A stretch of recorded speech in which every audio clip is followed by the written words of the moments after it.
What is up, everybody? Welcome to another episode of Pod Scum. Why am I so angry tonight? This is the podcast where we dive into the deepest, darkest, murkiest waters with a plethora of legendary, you heard me right, legendary, I'm looking at you, kid, legendary guests. I am your bastard of ceremonies, your host, the numero uno scumbag, Rex Ruger. That's Rex with 3 X's, and it's 3 for a reason. Ask around.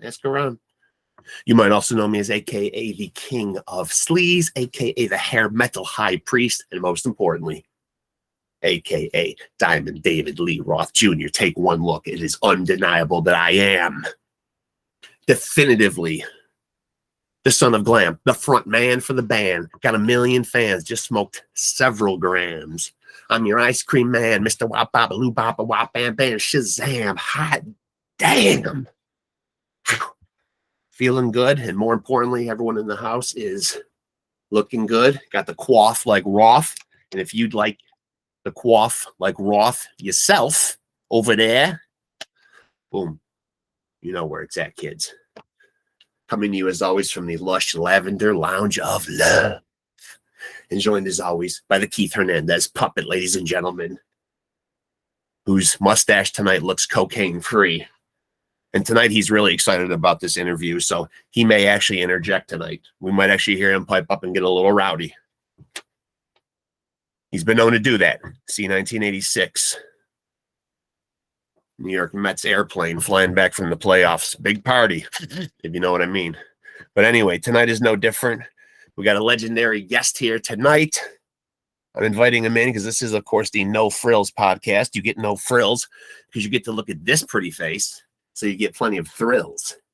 And I don't know how to do a lot of technological shit, so I get in here and I charm you, have my way with you, draw you in, seduce you, and then bam, we go right to a kick-ass fucking interview. That's what's up. And that's going to happen tonight. Because as usual, I got a legend. Oh, I just ran out and got a legend. That's all. Hey, here's to legends. I'll tip a seltzer to legends. Gotta wet the whistle. Big rock star. Gotta check out the quaff. What do you think, Pops? We are looking good. Man. That's what perfection looks like, Keith. Right there. Man. I'll tell you what. Get that mirror away from me. Whew. All right. This is also why this is the No Frills podcast, because I don't know how to work a lot of shit, so this is what I do. You get a look behind the proverbial curtain, so to speak, as I excuse me. We don't edit anything here at Pod Scum, so you see it all as it's unraveling right now. The mania, the madness. You see it, Keith? You see it back there? Good God, show's coming off the rails here, man. All right, wait a minute here. My guest, I believe, is texting me.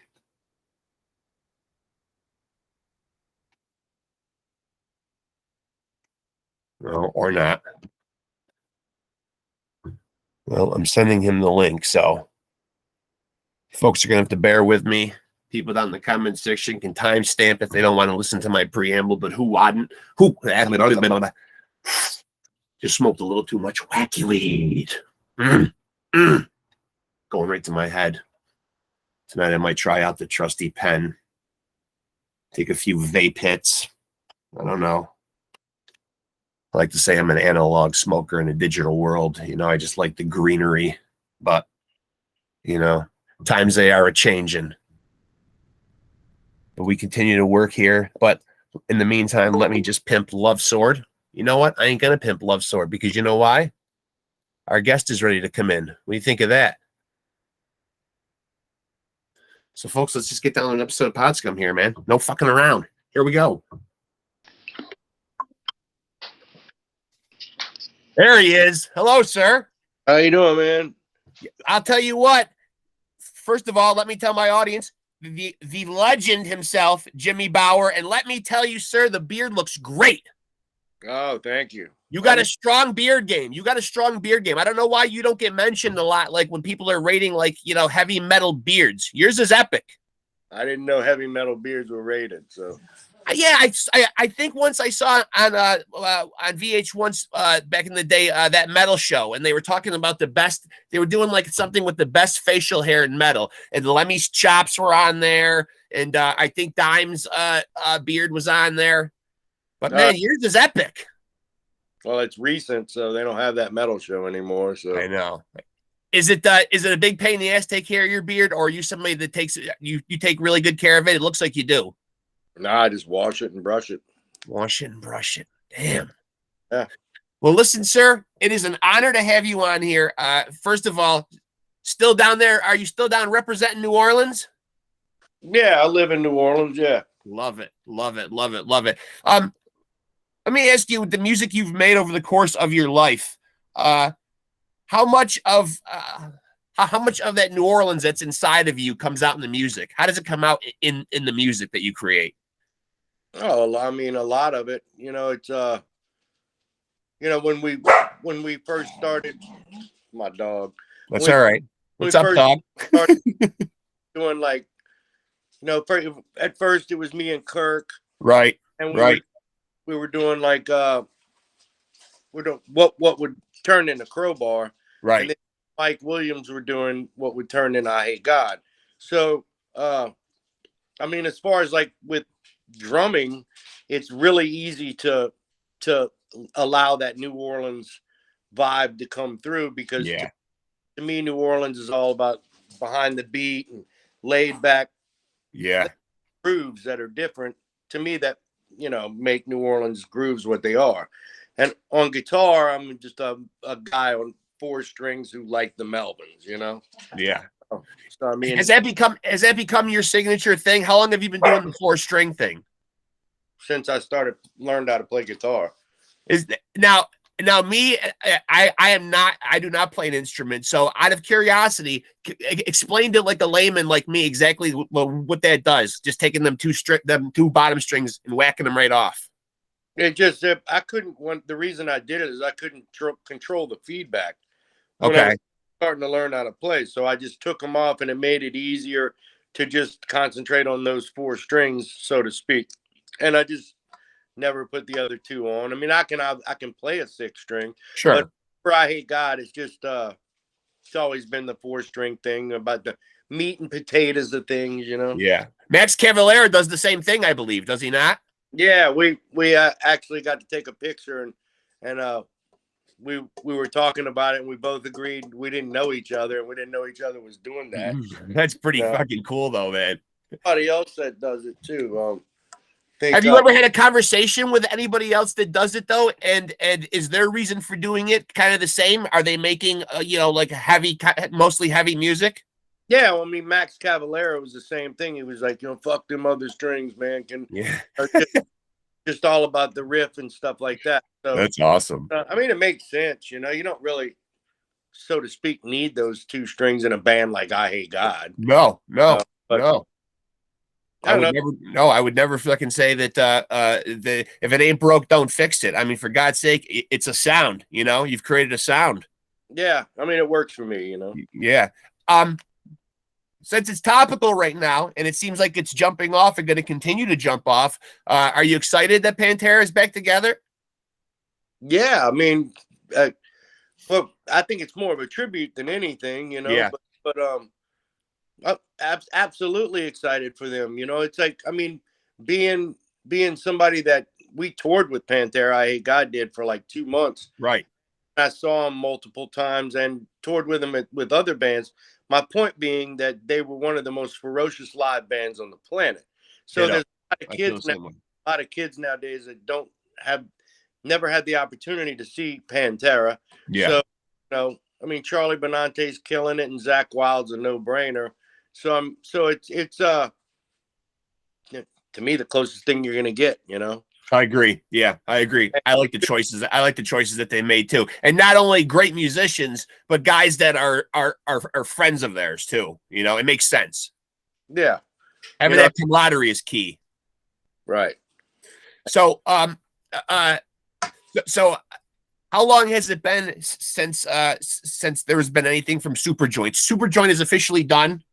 Yeah. Okay. So, would you say that? So, pretty much right now, I Hate God is your main focus. Yeah. That and still do some down stuff. Yeah. Trying to work on a solo record right now. I've been working on that for umpteen years, but just trying to make that come into fruition. Is this an album that you would put out just under your name, or is there a name for the project? No, I don't have a name for it yet. I was just calling it BOWER, but just I mean, I like doing like real atmospheric kind of Planet Caravan type songs on my own. Yeah. I'm really into like outlaw country, so I have a couple songs where I sing, and stuff like that. It's just it's just something that I've always wanted to do, and never had the time or took the opportunity to do it. So I want to. Hey, listen, man, I don't think that I would bum out if someone came to me and said, "Hey, do you want to join BOWER?" That's a fucking badass name. You seem to have a knack for stepping into bands with badass names. I Hate God is a badass name. Crowbar, Down, Superjoint Raw. It was Superjoint Ritual at one time, and then just Superjoint. This is no accident that you seem to end up in bands with killer fucking names. I mean, are you somebody that has an opinion on the whole comparison that was made, numerous times in the public magazines and such or whatever, between the similarities and the sound of Exhorder and Pantera, and it's that whole chicken and the egg, who came first or whatever? There was never a sound ripped off. Do you feel like that's just a sound that comes out of bands from that area? I mean, it doesn't matter who came first or anything. Exhorder and Pantera were night and day, dude. Yeah. Exhorder was a band that that was just did really well here in New Orleans. I'm speaking from when we were all younger, right? And everybody in that band could play their ass off. Yeah. Was still influenced by Exhorder and maybe took that to Pantera. Of course he was. But does that define who Pantera is? And fuck no. Yeah. I've seen all that written, and that's actually an old thing that's been from the 90s. People have been saying. So I never got it because if that's the case, then I Hate God is nothing but a second-rate Melvins. That's it. Yeah, and you're certainly not that, sir. You're certainly not that. I'm just saying, then that would be the. They would. Exhorder was a huge influence on everybody down here. Sure. And you would think they would be flattered by that. I mean, why are they not? I don't know. I'm sure that they probably are, but I have just read numerous times in the press where there's this whole and it's probably maybe it's even fan created, someone ripping off someone's sound or whatever. And I mean, to my ears, I don't hear it. I don't hear it either. They certainly sound like two differently, distinctive, differently bands. Yeah. Are you we're coming up. So we just started 2023. Next year, if memory serves me, will be 20 years since Dime's passing. What's your fondest memories of Dime? Do you have some memories that just like stick out to you? I mean, I Hate God. Every time we'd go play in Dallas, he'd always show up at the show and demand that we come stay at his house because if we played Dallas, it would be the last show. So I mean, just I mean, obviously miss him. Miss his friendship and just he was a great dude. One night when we were on tour at Pantera, me and him went out together and woke up the next morning. We're in the same bed together. Fucking I mean, he was just he liked to have fun with drinking. Sure. No secret, and he was just a great guy, and it's a I just feel like people remember him like that, Yeah, I feel like he comes across as so upbeat and just, so appreciative of the life he's getting to lead, getting to play guitar, that he seemed to be enjoying every minute of it and really enthusiastically smiling and enjoying his way through life. And I think hearing stories like that makes him even more human to a lot of us that didn't get to have his friendship, because he's one of those guys that you watch him play and you feel like you've known him your whole life. Yeah. He's got that kind of a personality, Mm. Another band that I find interesting from down in that area, CROWBAR. Your memories of you've done a lot of touring with them, CROWBAR? Yeah. Was in the band for Broken Glass and Odd Fellows Rest. And I mean, Crowbar is a band that basically me and Kirk started, and it was called the Slugs. And then I moved to Atlanta for a year, and when I did that, they got the drummer and they did their first record. Yeah. But I mean, like 3-4 years where we were building the Crowbar sound and and doing all that. So, but yeah, I've done quite a good bit of touring with Crowbar. It's been a minute, but has there been a change in your creative process? When how long ago did you become a parent? You're a parent still to a small child. Does that affect the creative process at all as you get older? Is it harder to find time to create, or are you still able to find enough time to sit around, write, create material? Yeah, I mean, I got a guitar hanging on the wall, so anytime I want, I just pick it up. I don't know. The older I get, it's hard to jump into that creative thing. But then again, it to me, it comes in waves. It's like, yeah, it'll come and take advantage of it and write some riffs but like really getting in a room with people and writing that way. That's like I don't know. That's when I think people's creativity really comes out, when they gel with other people. And it seems like that's how music was meant to be made. A bunch of guys playing together. Yeah, you collectively feed off of each other and put into the pot, and it is a wonderful food dish afterwards, or a good song. You hope to be anyway. Yeah. So as a father and a grandfather, what was the thing you noticed the most when you became a parent? Who's a grandfather? I'm a grandfather. Oh, but as a father and a grandfather, and I know that you are yourself a father, when you became a father, did you notice anything change about your personality? Did it make any changes to you becoming a parent? I mean, yeah, I mean, like deep down inside me kind of thing, like just tripped out on the whole wow, I have a kid thing. Yeah, so did I.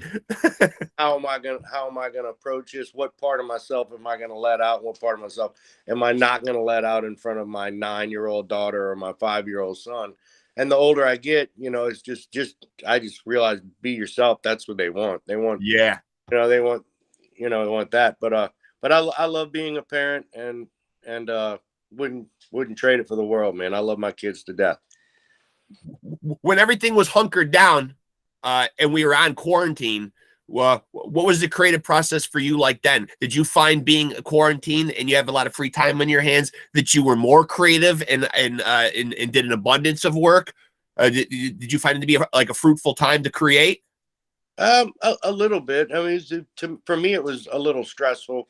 Climbing the walls. No, it's just a kind of monetary thing. Yeah. Constantly trying to make my bills and stuff like that, because musicians didn't have I was delivering pizzas, dude. Yeah. So did what I could do. And I'm just glad all that bullshit's over with, man. Yeah.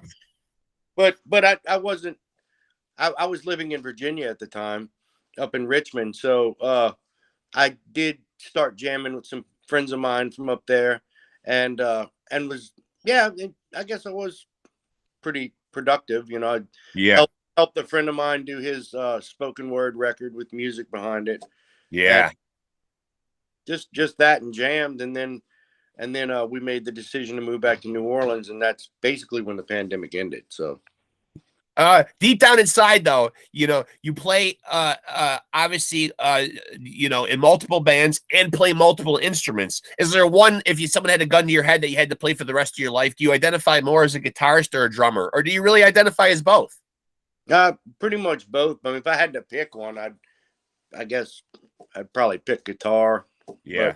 But then again, part of me would pick drums. You know, it's just recently. That's hard. Yeah, that is hard that you said because you're so good at both of them that to actually pick one, you probably do identify as both.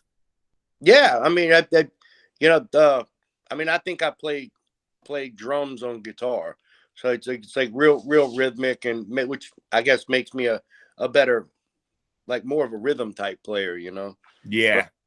But I love good melodies and stuff like that, and you know, I'm constantly learning on guitar as far as becoming a better guitar player, more melodic, you Yeah. know, that kind of stuff. On drums, I'm pretty comfortable with where I'm at Yeah. as just a heavy hitting hard rock drummer. You know, it's like I don't really aspire to, like, I don't know, learn how to do a blast beat or Right. Right. that kind of stuff. You know, You play to your strengths, man. You know where your wheelhouse is. Yeah. yeah, There's nothing wrong with that. Yeah. yeah. No, just happy with where I'm at with that. You know. As you get older and you get to the other side of 50, and I'm going to be 50 here in a couple of weeks. So I'm knocking right there. I'm at the door. Does it change for you touring the way you map out your itinerary, how far, how long you go out for, things of that nature? Is it more, it's obviously it's not what it was when you're 25, but how has it changed for you? Well, I mean, it's a lot easier than when we were 20. When we were 25, we were riding around in a van, sleeping on top of all our equipment. That's true. That's true. It's at least now we tour with a little bit more comfort. We rent a Sprinter van. Yeah. Got a room in the back, and so there's seats to lay down and stuff. You know, it's just yeah. I mean, touring it is what it is. I've been touring for like 35 years, so definitely had different phases, but being the age that I am doesn't, I don't know, hasn't really changed much. Just so you still like hitting the road, man? Are you still down with going out on a long tour? Well, I miss home more now. You know, Yeah. I just recently got married, and I have 2 kids, so you get to where you miss them. I have 2 puppies too, and just I don't know. I'm not 25-year-old single fucking Right.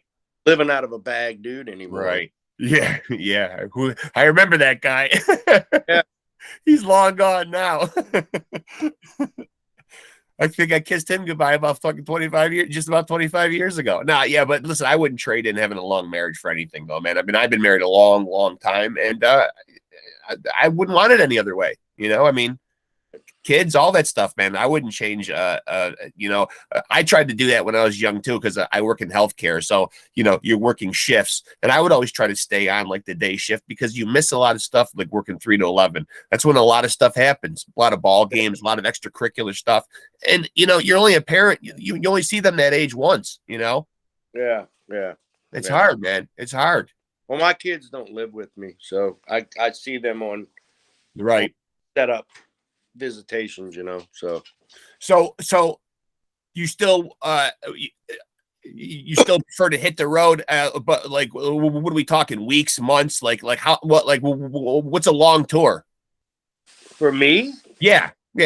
A month is a long time. It's Yeah. like we try and keep it under a month, or at least around 3 weeks or something like that. That's playing nightly. Is that playing nightly?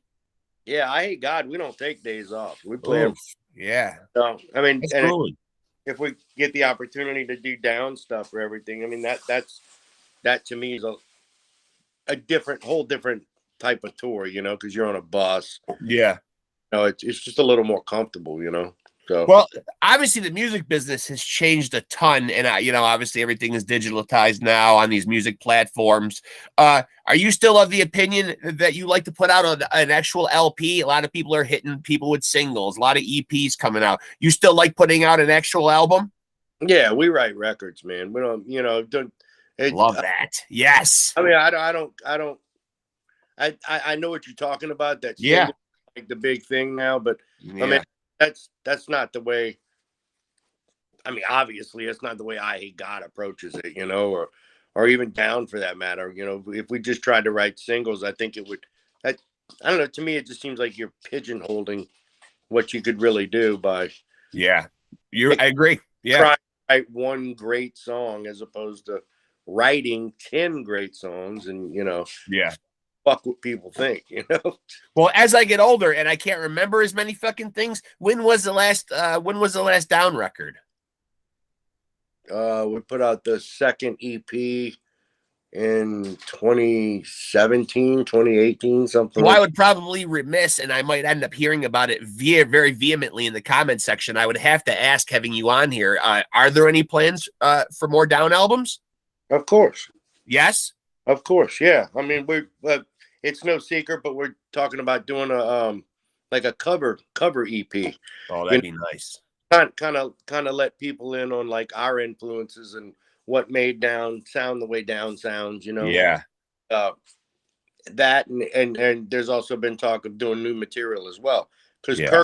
Kirk wasn't in the band for a while, and we have Kirk back in the band now, so like to definitely take advantage of that and do some writing, so I think, and I'm probably biased here because of how much I love Crowbar and love what Kirk does. I think Down. I certainly want Kirk there, no doubt about it.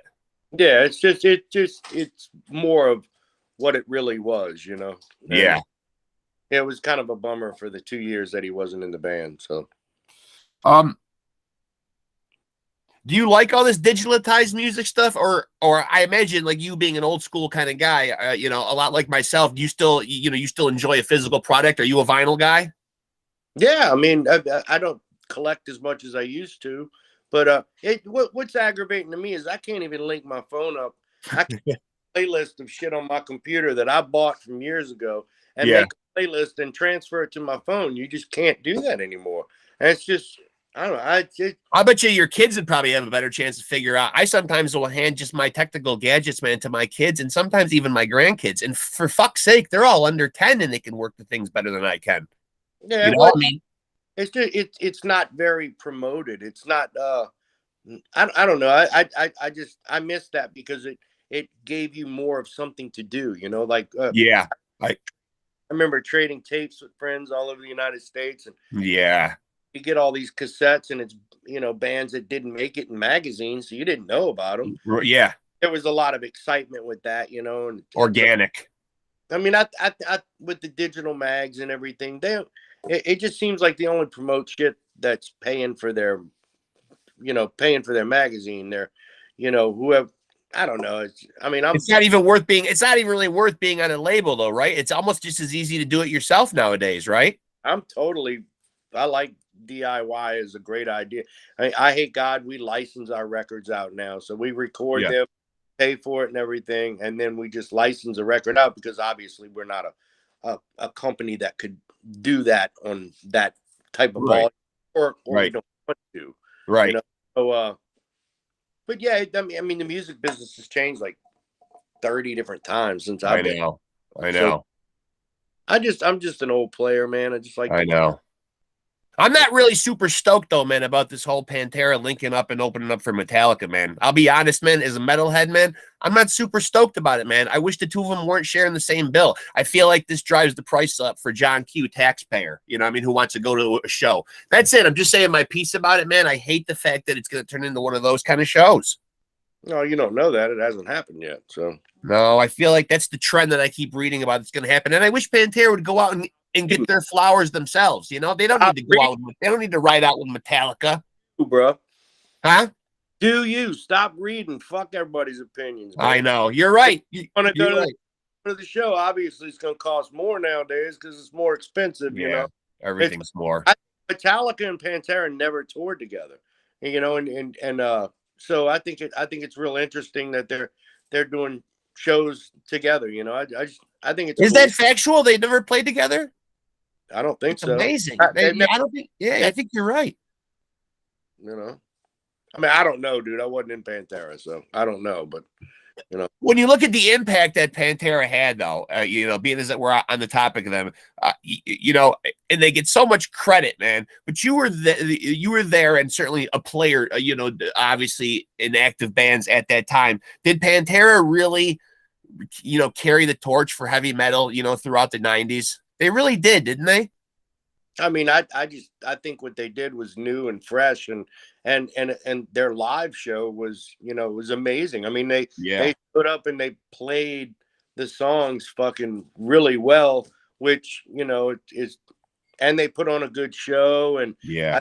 a lot about. I mean, they were just a great band that was very deserving of all the popularity they got. I mean, their songs were great. They were catchy, and did they? I guess they did. They kept metal alive in the '90s. Yeah, I mean, they were really flying the flag. I mean, extremely hard. I did get to see them. I think it would have been about circa maybe 1996. So I guess they would have been touring, supporting the Far Beyond Driven album. But yeah, I mean, they were an absolute monster in concert, though. And admittedly, they came to the nearest city. I'm here in upstate New York. They came to Utica, which, most of the concerts that were coming there were coming to our hockey arena. Not very good acoustics. So for Pantera to sound that amazing in that building is a testament to how amazing Pantera really is, because they put on a killer show. Yeah, definitely a lot of energy, and that they had all the elements of what a big band would have. I mean, to me, even at the time, touring with them and stuff, it was just, they were a machine, man. Is Dime like really, and I certainly have him here in my mind, but should the metal community, should Dime be up in that same pantheon of all the other guitar legends that we've talked about for so many years, the Eddie Van Halens, the Steve Vais, the Joe Satrianis? In my mind, Dimebag is right there with those guys. Yeah, sure. I mean, yeah, he's a legend. He's a fucking legit legend. He really is. Well, yeah. I mean, no shit. Yeah, I mean, the guy is absolutely fucking. I mean, I think about his legacy and the work that he left behind. Is it a shame that we didn't get more Pantera? Are you asking me? Yeah. Do you think we'll get more? Do you think we'll get more Pantera? Do you think these guys will actually record an album together? I have no idea, man. No, No, I didn't say that. I said I have no idea.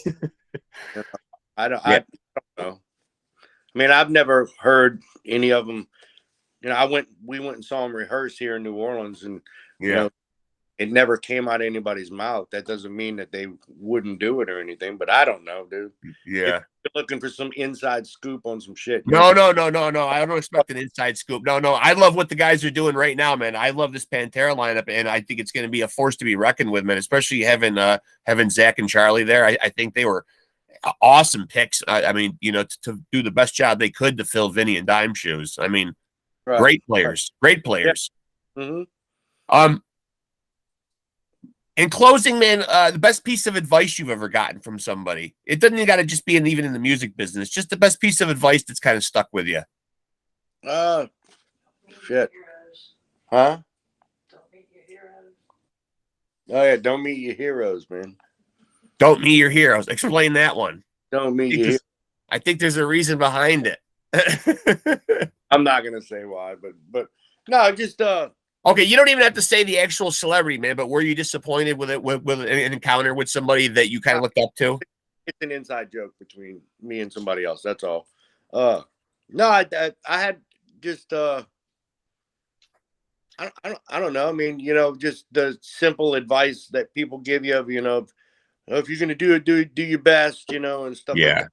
Really have a one-time thing. The don't meet your heroes. No, I think the don't meet heroes one was on the down low, man. I think that one was extremely good. I think that's a good one. What's that? Don't meet your heroes. Whoever said don't. Well, obviously that can invariably certainly lead to a lot of disappointment, though, man. Because I think normal people can sometimes build up celebrities to a certain status in their own mind, but.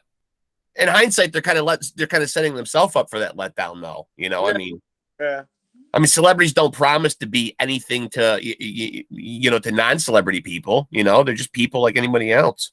Yeah, just people in bands or what, or actors or whatever. So the last 2021 was the last I Hate God album. So what's going on with I Hate God? We're about to start writing we want to do a fast EP. Okay. Because it's kind of an oxymoron. We're a slow band. Yeah. So we want to start working on that, and also another full length EP as well. I Yeah. mean, we just took on we lost one of our guitar players, so Yeah. we're now a one guitar player band. So in that sense, it's kind of a different band. So Yeah. I'm always trying to, you know, I don't know, recreate ourselves, because that's what you do. Is that so you went from what? From a 5-piece to a 4-piece? Yeah. Uh, uh, do you foresee that really making a huge change to the I Hate God sound?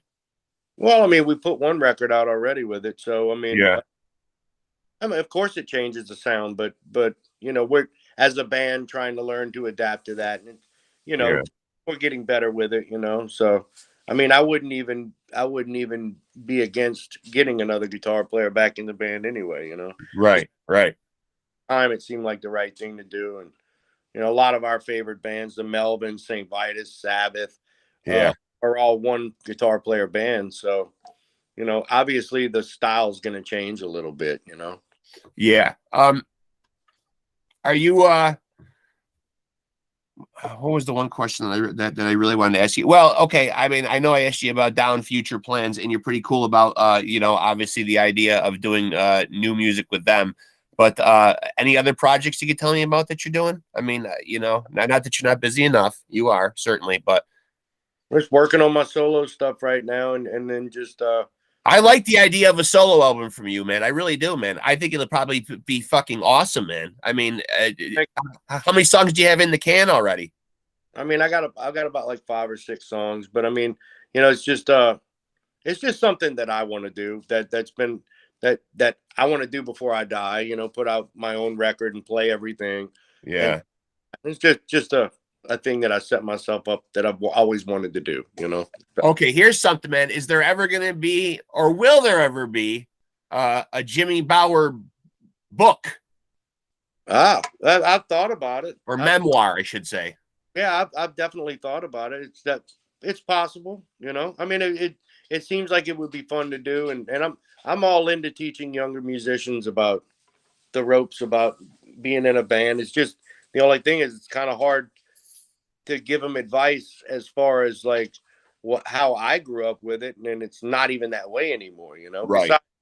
Besides physically putting your bag in the van and playing every night, there's a lot of aspects of being a musician that have changed, Yeah. not Yeah. necessarily for the better, you know. So Yeah.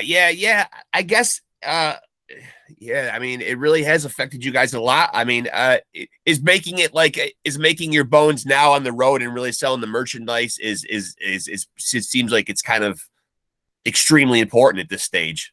it is. I mean, it's just Yeah. a great way to. It's the best way to promote your band, you know. And Yeah. Go out and see live music, folks, please. yeah, and you know, for a band like I Hate God or even Down, our fans are so awesome, and are so, you know, almost cultish with both bands, that Yeah. we as being in that band owe them that, you know, Yeah. to play, and you know, and I don't know. To me, I've always thought it's the best way to spread music, since Now, I nobody. certainly don't want you going anywhere, but are you somebody in the back of your mind that has given any forethought to like a plan to stop music, or is it just kind of just like a wait and see approach? No, I mean, I'll never stop playing music, you know, but I mean, I definitely do other endeavors to make money, though, you know. You can't rely only on music to make money, you know, which for a while there I could, you know. Yeah. But so I work with my partner, he's a welder, and I work with him, just a helper with him as of right now. I've thought about going to truck driving school, just Yeah. have to fall back on, you know. So, yeah, I mean, I guess in my own like naive mind, like I interview a lot of people on here that have day jobs, and I guess in my mind, I'm always a little bit taken back and surprised because I just figured that since I've loved all your music and most of the guests that I've had on here love their music so much, that they wouldn't even be working day jobs. In my mind, everybody's a fucking rock star, but it ain't like that no more, unfortunately.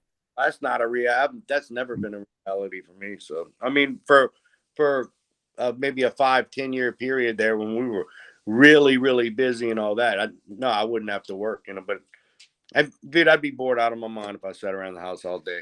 So, well, you've obviously done some huge festival dates and stuff overseas. What's the comparison or the difference that you see as a musician in the European crowd over the American crowd? it's they're a little better in some sense and not as good in some sense. It's like they like, I mean, the club opens at 9. If you're on at 10 o'clock, we used to always say around 9:15 and be like, dude, nobody's coming, and then like 9:30 everybody shows up, and then Yeah. and immediately everybody. But the fans in Europe are really 100%, and there's definitely metal takes on a whole different thing over there. I get that. I get what you're saying, man. I do. I can see it. I even from not ever having gone to a concert in Europe, even watching footage on YouTube, I can understand what you're verbally saying, man, because I can read that body language. It seems like they're really there for the actual rock and roll experience, and it seems like a lot less riffraff and bullshit than they deal with here. Yeah. The festivals are cooler. Yeah. There's more bigger festivals for just heavy music. I mean, you used to have Ozfest and things like that, but those don't seem to happen as much anymore, unless I'm missing out on something. Unless I don't remember, Well, I have to ask, and not related to the person off screen who said, never meet your heroes, but flip side of that question, putting a little positive spin on it. Who have you met in your travels that you've really been like awestruck by? I mean, have you been starstruck by anybody? Oh, tons of people. Yeah. Yeah. Fuck David Allan Coe, Tony, Yeah. all the Sabbath guys, and I mean, I'm inside. I'm still a kid that's a 15-year-old fan. I love it, man. Yeah, I love that, man. I love hearing that, man. I mean, because I've said on this podcast a couple of times that that's the beauty of great music, is that it's almost literally the closest thing I get to like a time machine, because I feel like when I hear certain songs, boom, I'm right there again. I'm 15 years old somewhere in the woods with my friends drinking beer or doing something, you know what I mean? And I'm hearing Metallica, I'm hearing Pantera, I'm hearing Crowbar, you know what I mean? Like that's great music to me, you know, and it does that to people. Yeah. I mean, so to still meet people in bands that, that have influenced me is still a big deal to me. I still look at them in a different light, Yeah. So are there bands out there right now, young bands? Has anybody caught your eye, as far as like being that next generation of someone to kind of take that rock and roll baton and keep going with it? You're asking the wrong dude for that one. You're stuck in a time warp like I am, right? You listen to the shit you like. Yeah. We have a lot of really cool new bands that open up for us on tour and stuff, and it's always good. We like to get local bands, so we might bring one like headliner out with us, and the rest local bands. That way you get to see what the flavor and what's going on. I don't go to shows as much as I used to, but I'm still listening to the same Skinner records, dude. So. Nice. You're a true rock and roll soldier, man. Well, you know what, man? If you're going to carve out time in the course of a day to listen to music for your own enjoyment, and you've got so little time to do it, you're going to go to stuff that's going to put you in a good mood, and stuff that you want to hear. I mean, I'm not against new music at all. It's like, and pretty open-minded, so. Have I been floored lately? Not really. Yeah. That's just underwhelming music. Yeah, there is. You're right. There's a lot of underwhelming music being made too. I think a lot of that comes with the fact that now somebody that doesn't play an instrument can sit home on a computer and make an album. A lot of the soul and the grit has kind of been taken out of it with these technological advances. I mean, it's all in how you look at it. I think the fact that people can sit at home and make a record on their own is a great tool because of the, people are able to delve into their own creativity a little easier than before. All they have to do is just learn the technology. Yeah.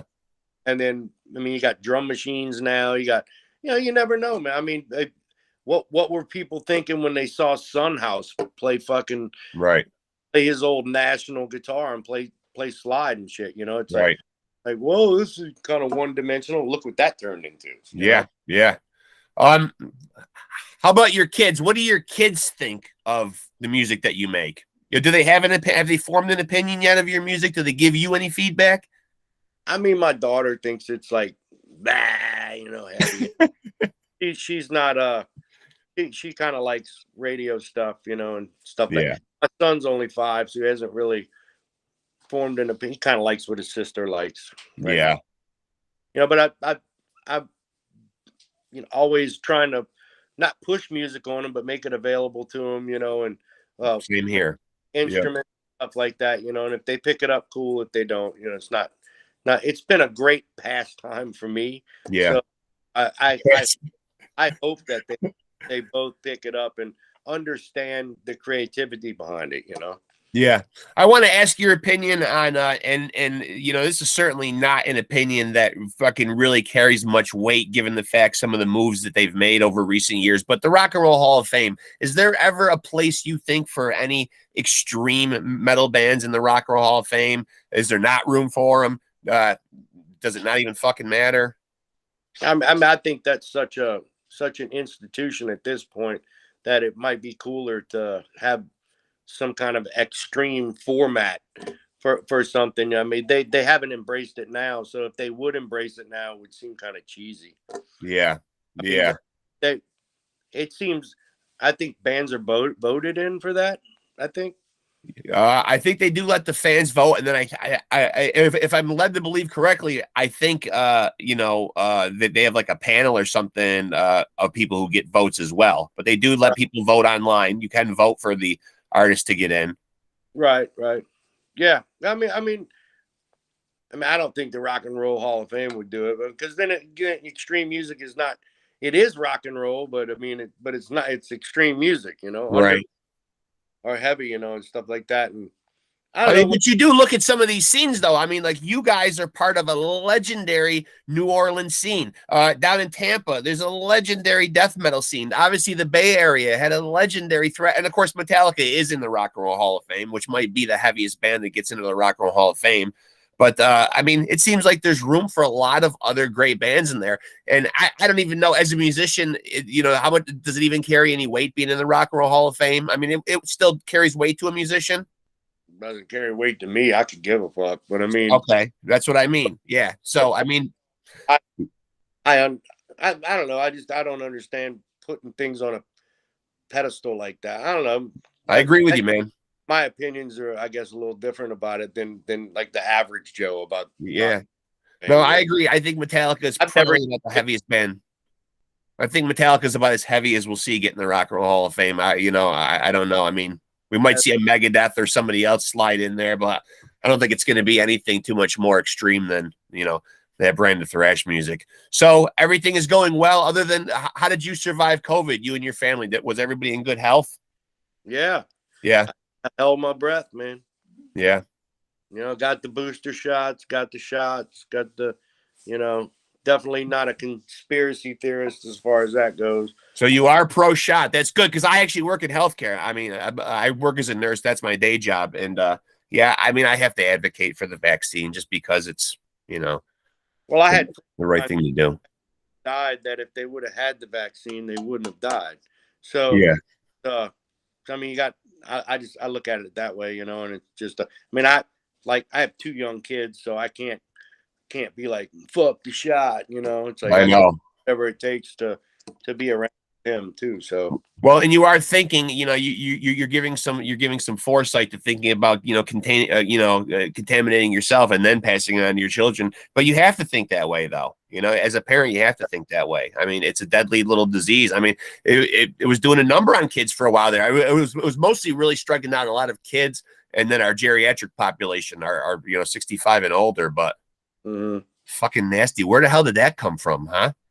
Fucking insane. I'm sure we'll see more of it, You think so? It happened once, it'll happen again, Is this the kind of stuff that you use when you sit down to write? Like, when you're thinking of creative ideas, like, do you use like stuff that's going on in the media and stuff like that? Does it ever fuel you creatively? I'm not a big lyric writer, so no. No. I don't sit down and be like, oh, that guy murdered 6 people. Fuck, that's heavy. Yeah. That's not how it works for me, you know. Man, I love the way you put that, though, man. That's heavy. Well, listen, man, I wish you all the luck in the world, and I appreciate you being so generous with your time, man. I urge everybody to go out and listen to I Hate God. If you haven't gone out and listened to I Hate God, the last album, I want to make sure I get it right, A History of Nomadic Behavior. That came out in 2021, correct? Right. Yeah, that one's a banger, man. That one's a banger in my mind. I don't know. I'm guilty sometimes when I'm excited about a new album coming out of going and making the mistake of reading something, anything, prior to listening. And I've got to stop making that mistake, because there are people who were obviously criticizing, saying that, you know, you had tweaked and or changed, you know, it had made some changes to your sound or whatever, man. But fuck that, dude. No. I'm not gonna write the same song for 30 years. It's vintage, dude. It's fucking phenomenal, man. Yeah, I mean, you know, I've come to the conclusion that, man, you could put anything in the fucking world out, man, and there's gonna be somebody out there, always. Yeah. It just is. If not, then you did it for yourself, you know. So, well, I appreciate the opportunity to be on your podcast, brother. It was fucking awesome talking to you, man. You, sir, in my mind, in my heart, are a legend, hardcore repping the fucking NOLA scene down there, man. I mean, doing your fucking thing, man. I wish you all the best this year, man. Yeah. Thank you, brother. You too, man. I mean, stay in touch, and when something is cooking, man, come on and do it again, man. Sounds good, bro. All right, brother. Talk to you soon, man. All right. Later. There he goes, folks. Gratis, you are welcome. A bona fide fucking legend. I tried to squeeze what I could out of him, man. He's a tough cookie, man. Touche, sir. I give a lot of credit to my man Jimmy BOWER right there, man. A guy that can fucking joust with the best of them, man. You know, try to ask him the questions I hope people want to hear, man. I mean, I hope I didn't, you know, I hope I didn't forget any waters that, excuse me, people wanted me to tread down. But if I did, ask him in the comment section yourself. I don't know what else to tell you. But that is the great Jimmy BOWER, a guy who just happens to play guitar, and fucking drums. Legendary bands like I Hate God. That's IEYE, Hate God. If any of you kids out there looking to Google that. EYE, Hate God. Down, hello, down. Playing alongside the legendary Phil Anselmo, among others. Fucking SUPERJOINT Ritual, back when I remember SUPERJOINT Ritual as SUPERJOINT Ritual. Yeah, stint in CROWBAR. I mean, everything fucking Jimmy touches turns to fucking gold, man. I fucking salute him. He's a fucking legend out of New Orleans. Yeah. Bring him up right down there, man. Great metal scene down there, man. Great metal scene. Soylent Green, Pantera, Exhorder, CROWBAR, I Hate God. I mean, I don't want to leave anybody out, man. I'm going to stop. If I left you out, I'm terribly sorry, man. Love all them bands from down there, man. Hope you guys enjoyed that episode of Pod Scum. Keith, that was a fucking banger, man. It was fucking Jimmy BOWER from fucking I Hate God. And you didn't say a fucking word. Remember, guys, take it easy and keep it sleazy.